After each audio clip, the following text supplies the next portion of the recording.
I can't tell if you're a genius by fooling everyone or you're just a scumbag. Book review. So, RC Waldun has recently finished his latest book, L'Académie, which I totally wasted the opportunity to get a review out there before anyone else, but better late than never, right? RC Waldun, for those of you who don't know, is a famous booktube YouTuber. He currently has over 190k subscribers and is the founder of what has been deemed the Neobeat movement. What does this mean? Well, in my estimation, the Neobeat movement is something like a non-conformist counterculture of culture, a callback to classical education, an emphasis on the artistic expression of the beatniks, and a rejection of the utilitarian nature of society and architecture, all with the stylistic accompaniment of the dark academia aesthetic. Robin has portrayed himself online as an aspiring writer, giving writing tips, talking about the aesthetics of the lifestyle, and inspiring people to read tough books. As a result, masses of people have gravitated to him, and his meteoric rise in popularity has ensued. His message has clearly resonated and a subculture has formed. He has a unique ability to inspire people and avoid being too pretentious. People want the content they consume to sort of mirror who they want to identify as or become, and RC Waldun fits the part. But all visuals aside, this is supposed to be the world of YouTube academia, a very esteemed institution. So the question is it all a facade? Well, to find the answer, we have to look at his work. Cue L'Académie. Nope, L'Académie was not RC Waldun's first book. But you probably won't find his previous book, The Learned Disguise, if you tried. It was removed from the internet after his brutal reception. I personally never even got a chance to read the book, but the most popular review is by a YouTuber named Katie Books. It was trash. It was trash from the first sentence, and even the last pages were a bit crap. You cannot publish another book like that. You can't. You can't.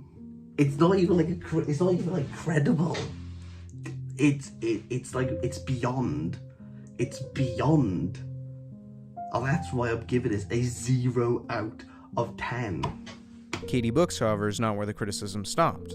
Katie Books is also not the villain of our story. He's more of the brutally honest critic. The villains come in months later from the dark, slimy crevices of the internet, hordes of 4chan trolls. A thread on 4chan began accusing Robin's intellectual aesthetic of being a facade, eventually bringing up the Katie Books book review, and like most things on 4chan, it turned into a competition of who could say the most offensive, attention-grabbing, impactful thing. This means playing off the most sensitive things in society. Meanwhile, a reactionary internet faction of supporters formed called the Waldun Chads. This is so stupid. I've become like a drama channel for booktube. Maybe that's your niche. No. Anyway, I remember at the time I checked on him to make sure he was alright, and he just sort of waved it off and said it was not a big deal. I know it got to him on some level, but I'll always respect his ability of coping with the hate. Instead of letting it dissuade him from his passion for writing, he seemingly redoubled his efforts, and so the Waldun Chads and I have been anticipating this redemption novel, L'Académie. The question on everyone's mind is, has he learned from his mistakes? And Walden, I don't think when it came to this book, you took any criticism. What you have done is pretty much stuck to your guns. I'm going to rip this book apart because you're ripping people off. Guess what, Walden?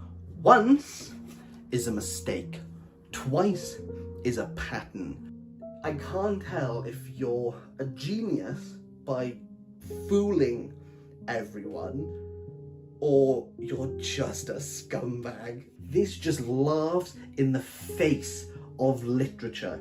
You're not even humble about it. You genuinely think this is great, and everyone around you will not tell you that you just cannot write. No one in your private life is going to tell you this. Anyone within your circle is never going to tell you this, but I am not going to pat your back. I'm not going to tell you you did a good job, when knowingly you must know you cannot be that delusional. You cannot be that delusional, Walden. The first time I've ever done this, Walden, for a consecutive novel, you have the 0. You have the big, fat, golden goose egg that you can sit on and go, they're just haters. Oh, they don't like me, they're just haters. Take the book down, Walden. Don't stoke the fire, because it is never a pleasure to burn. Robin, since the time of Katie Book's video, has released a public apology offering refunds for the book, dedicating all revenue to a charity, and promising to learn from his mistakes. The question is, was the criticism justified? That's right. I'm here to give a voice to the Waldun Chads. What was L'Académie about, and was it really that bad? At its simplest level, L'Académie follows the intellectual awakening of a young man named Eddington. It takes place in a totalitarian dystopia, all the inhabitants blissfully content with being subject to the regime that controls them. One day, Eddington has slipped a book from a mysterious character, and the rest of the story follows his search for answers. It's a dystopia centered around education. Now, in hindsight, I read this book through rose-colored glasses. Many of Katie Book's critiques were valid, but I actually thought the book was somewhat enjoyable. So I'm going to refute some of Katie Book's critiques. No shade at Katie Books, but the Waldun Chads have been silent for long enough. I don't even have to open this book to show you how little Waldun has proofread his own work, or that it passed 5 editors, because L'Académie is a French word, and on that first E, where's the accent? Where's the accent right there? Just this little one here. Don't tell me it's a stylistic thing, because you managed to put the apostrophe here by the L. Where is it? I would like to know. I'm not a French speaker, but I've been told the supposed typo on the cover is in actuality permissible. Some French speakers skip out on accent marks and capital letters, and even if that wasn't the case, your first thought should have been that perhaps it was a matter of font limitations, or just a general Anglo-centric appeal, rather than a typo. Shall we start on page 1? No, I'm not finished. Within the front of the book, you attribute the line, "Innocence once lost can never be regained. Darkness once gazed upon can never be lost," to John Milton. Waldun, next time you write a book, mate, could you at least, message me and say, what aren't I doing for my PhD? Because I'm going to catch up on these things. You said The Learned Disguise was a Faustian tale. It is not. Milton never said that in Paradise Lost or Paradise Regained. Now, I'll give you some credit. You didn't actually attribute it to either of those works. But if you don't believe me, because I could just pick up my copy of Paradise Lost that I have been studying and just tell you that, well, it's not in here, you might be reluctant to hear my views. So I did what anyone could do. I went on Google and I typed in the complete works of John Milton on Project Gutenberg. It's public information. And there are a list of all of John Milton's works to a great degree. Type in the word innocence, Waldun. It doesn't come up. Type in the word darkness, Waldun. Your quote doesn't come up. Guess what? I know where that quote comes from. You've not quoted Lucifer from Paradise Lost. You've quoted Lucifer from Neil Gaiman's Sandman. You've quoted a graphic novel, specifically Volume 4, Episode 2 in Seasons of Mists, where Lucifer says, and here is the proof. Where the quote about darkness once gazed upon, I'm not entirely sure where that comes from, but if you can prove to me, if you can give me a source, a line, a reference, you are in university, you should know how to do this, I'll take that one back. I'll take that one back. The misattributed Milton quote is understandable. If you look up the quote, it's credited to Milton by pretty much everyone. That doesn't mean it isn't a valid critique, it just means someone should find the source of the actual quote. Clearly, Robin wasn't citing the graphic novel you pulled up. He probably got the quote offline from one of the 100 websites that apparently made the same mistake. I couldn't be bothered to solve this mystery, but I'm sure someone will. Ed lives under a regime called the regime. There's a lot of this, trust me. All the people under the regime wear earbuds, and these earbuds allow them to get any information that they want there and then. And they go to L'Académie to learn that. Let's think about this for a sec. So basically what Waldun has done is said that everyone basically has Wikipedia on their phones, but hourly, even though they can engage with that at any moment, they have to go to L'Académie. They have to go to a place. Why? Surely the place is obsolete. Don't worry about it. I don't think Waldun has thought about this. You critiqued the book harshly, however you clearly didn't read it very carefully. You said the earbuds were supposed to tap the characters into some sort of Wikipedia-esque information recall thing, when in actuality all they did was block out independent thought. Well, at least that was the implication until chapter 3, when Archer tells Eddington that they're just for show. And then later, multiple times, it's confirmed that they're just placebos. And who's he got that book from?